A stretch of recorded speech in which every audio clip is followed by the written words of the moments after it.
اس کام کے کچھ لوازم ہیں، کچھ شرائط ہیں، اس کی کچھ تدریج ہے جو ہمیں سنت سے ملتی ہے، قرآن سے ملتی ہے، حدیث سے ملتی ہے۔ تو میں اس کام کے ضمن میں اس کی وہ تدریجی مراحل اور اس کے لوازم اور اس کی شرائط بیان کرنا چاہتا ہوں۔ سب سے پہلی شرط اول، وہ فارسی کا شعر مجھے یاد آیا کہ در رہے منزل لیلا کے خطر ہاش بسے، شرط اول قدمی نس کے مجنوں باشی۔ پہلی شرط یہ کہ مجنوں بنو۔ تو یہاں کا پہلی شرط کیا ہے؟ پہلے صاحب ایمان بنو، ایمان تمہارے دلوں میں ہو۔ یا ایھا الذین آمنوا آمنوا باللہ ورسولہ، یعنی ایک ایمان تو تمہیں حاصل ہے، اقرار باللسان، وہ تو تمہیں والدین سے مل گیا، عقیدہ تمہارا ہے، متوارث جو ہے تم عقیدے کو مانتے ہو، لیکن دلی یقین والا ایمان حاصل کرو۔ اصل میں اس کے بعد گاڑی چلتی ہے، اس کے بعد جو ہے نتائج نکلتے چلے جائیں گے۔ لیکن اگر وہاں ایمان کی کمزوری ہے، کم اوپر سے کوششیں کریں گے، نتیجہ نہیں نکلے گا، آگے ہم بڑھ نہیں سکیں گے، ہمارے جو جد و جہد ہے وہ کامیابی سے ہمکنار نہیں ہوگی۔ اس جیسے ہی ہے جیسے ہم درخت لگانا چاہ رہے ہیں جس کی جڑ ہی نہیں ہے، آپ زمین کھود کر درخت جو اس کے اندر گاڑ دیں گے تو زمین تو نہیں پکڑے گی اس کو، وہ تو نیچے سے جڑ ہو اور پھر درخت جو ہے اس سے ابھرے، تو وہ ہوتا ہے کہ جس کے لیے یوں سمجھیے سرسبز درخت بنے گا۔ اس حوالے سے سب سے پہلا قدم کیا ہے؟ ہم اپنے گریبانوں میں جھانکیں، اپنے دلوں کو ٹٹولیں، وہ یقین والا ایمان ہے یا نہیں؟ اگر ہے تو اللہ کا شکر ادا کیجیے، تہنیت، مبارکباد، اور نہیں ہے تو پہلا کام یہ ہے کہ اے ایمان کے دعوے دارو، ایمان لاؤ جیسے کہ ایمان کا حق ہے۔ یقین اللہ کی ذات پر، اس کی صفات کمال پر، یقین مرنے کے بعد اٹھنے پر، بعث بعد الموت اور حساب کتاب، یوم حشر اور جنت اور دوزخ کا یقین، فرشتوں کا یقین، وحی کا یقین، قرآن کا یقین، کتابوں کا یقین، نبیوں اور رسولوں کا یقین، اور محمد الرسول اللہ کا یقین صلی اللہ علیہ وسلم کہ آپ آخری اور کامل رسول ہیں اللہ تعالیٰ کے، خاتم النبیین بھی ہیں اور آخر المرسلین بھی صلی اللہ علیہ وسلم۔ یہ یقین پہلے پیدا ہونا چاہیے۔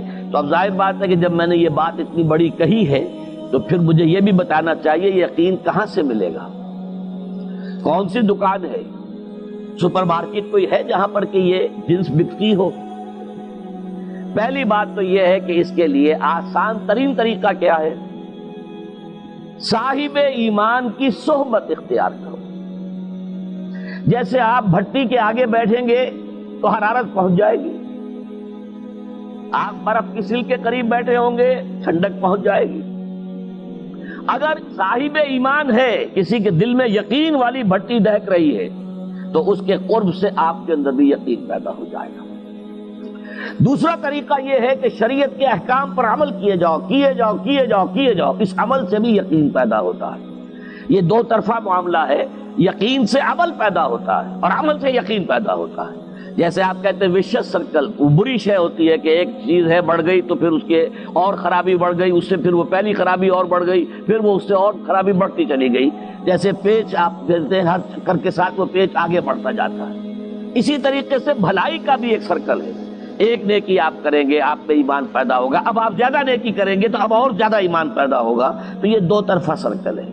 اور تیسری بات جو ہے، خاص طور پر فہیم، ذہین، انٹلیکچوئل لوگ، سمجھدار لوگ، اور آج کی دنیا آپ کو معلوم ہے کہ ہمارے نوجوان طبقے میں بہت بڑی تعداد ہے بہت سمجھدار لوگوں کی، اس لیے کہ ان کی معلومات کا دائرہ بڑا وسیع ہو گیا ہے۔ جدید دنیا میں جو علوم ہے ان کا ایکسپلوژن ہے، دھماکہ ہو گیا، اتنے علوم پھیل گئے اور اس کے اثرات ہیں۔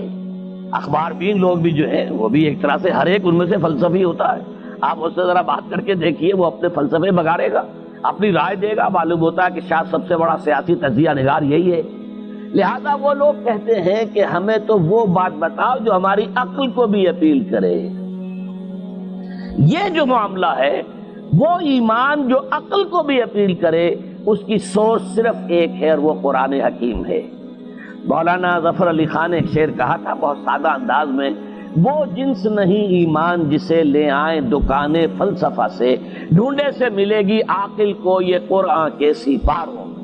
عاقل جو ہے انٹلیکچوئل، ایک ہے عام آدمی جو ہے صاحب یقین کی صحبت سے بھی یقین پیدا ہو جائے گا، عام آدمی عمل کرتا رہے گا اس سے بھی یقین پیدا ہو جائے گا، لیکن عاقل، انٹلیکچوئل، وہ شخص جو کہتا پہلے میری عقل کو اطمینان ہونا چاہیے پھر مانوں گا، اس کے لیے جو سورس ہے، منبع ہے، سرچشمہ ہے ایمان کا، وہ صرف اور صرف قرآن ہے۔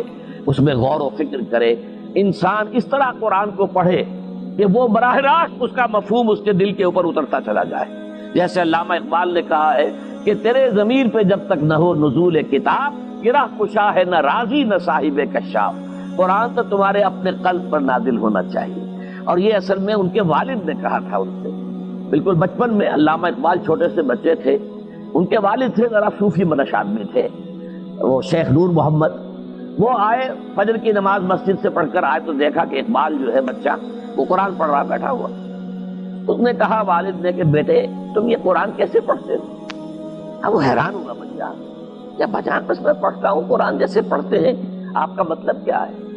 کہا بیٹے قرآن ایسے پڑھا کرو کہ جیسے یہ تم پر نازل ہو رہا ہے، یوں سمجھو کہ تم پر نازل ہو رہا ہے، تم مخاطب ہو۔ اب اس چیز کو انہوں نے اپنے اس شعر میں ادا کیا، تیرے ضمیر پہ جب تک نہ ہو نزول کتاب، گرہ کشا ہے نہ راسی نہ صاحب کشاف۔ جیسے یہ قرآن قلب محمد پر نازل ہوا تھا، فَإِنَّهُ نَزَّلَهُ عَلَىٰ قَلْبِكَ، جبرائیل نے یہ اے نبی اے محمد آپ کے دل پر اتارا ہے۔ تو جب تک ہمارے بھی دل پر نہیں اترے گا تو قرآن مجید جو ہے وہ ہمیں انسپائر نہیں کر سکے گا۔ ترجمہ آپ پڑھیں گے، کچھ آپ کو معلوم ہو گیا اس کا مطلب یہ ہے، تفسیر پڑھا، اچھا جی ٹھیک ہے فلاں مفسر نے یہ لکھا ہے، فلاں نے یہ لکھا ہے، یہ معلومات تو مل جائیں گی، لیکن وہ اندر سے جو موٹیویشن ہوتی ہے، اندر سے جو جذبہ ابھرتا ہے، اندر سے جو ایمان جو ہے چشمے کی طرح قلب کی گہرائیوں سے ابلتا ہے، وہ نہیں ہوگا۔ وہ اسی وقت ہوتا ہے کہ جب وہ انٹلیکچوئل آدمی جو ہے وہ کم سے کم اتنی تکلیف ضرور کرے کہ اتنی عربی سیکھ لے کہ عربی جو ہے قرآن مجید اس کے براہ راست قلب پر نازل ہو سکے، وہ ترجمہ نہ دیکھے۔ اب ایک آیت پڑھی پھر ترجمہ دیکھا، پھر دیکھا اس میں نمبر 11 لکھا ہوا ہے، حاشیہ میں جا کر دیکھا نمبر 11 یہاں ہے، وہ دیکھا، تسلسل تو ٹوٹ گیا۔ اب وہ بات نہیں رہی۔ اور ترجمہ جو ہے وہ سبھی جانتے ہیں، دنیا میں ہر بچہ بھی سمجھ لے گا کہ غالب کا کوئی شعر ہو اور وہ آدمی پڑھ کے جھوم جاتا ہے کہ کیا بات کہی، اسی کا انگریزی میں ترجمہ کر دیجیے، اب اس میں کچھ بھی نہیں۔ آپ نے مفہوم تو بیان کر دیا انگریزی میں، لیکن جو تاثیر ہے اس غالب کے شعر کی وہ انگریزی میں منتقل نہیں ہو سکتی۔ تو قرآن مجید کا کچھ نہ کچھ مفہوم تو ترجمے سے معلوم ہو جائے گا، قرآن کی تاثیر ترجمے سے نہیں حاصل ہو سکتی، تفسیر سے نہیں حاصل ہو سکتی۔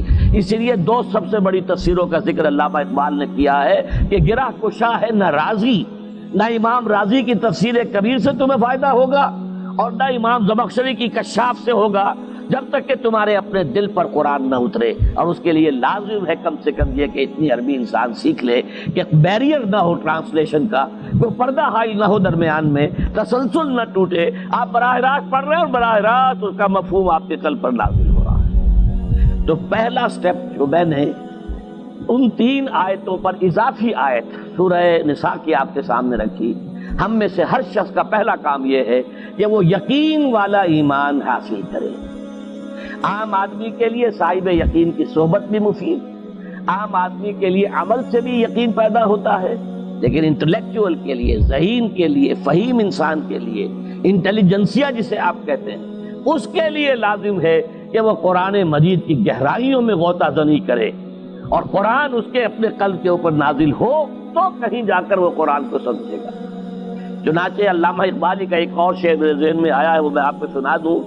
ہم یہ سمجھتے ہیں کہ عرب تو ان کی اپنی زبان ہے، لہذا وہ تو قرآن مجید کو سمجھتے ہی ہوں گے، لیکن بسا اوقات ایسا بھی ہوتا ہے اگر دل پر حجاب آئے ہوئے ہوں تو قرآن مجید کے سمجھنے سے بھی کچھ حاصل نہیں ہوتا، دل پر حجاب ہے۔ یہی وجہ ہے تو عرب ہو یا عجم ہو، تیرا دل نہ دے گواہی، لغت غریب، یہ قرآن مجید جو ہے تو عجم ہو یا عرب ہو، یہ قرآن مجید تیرے لیے لغت غریب رہے گا جب تک کہ تیرا دل گواہی نہیں دیتا۔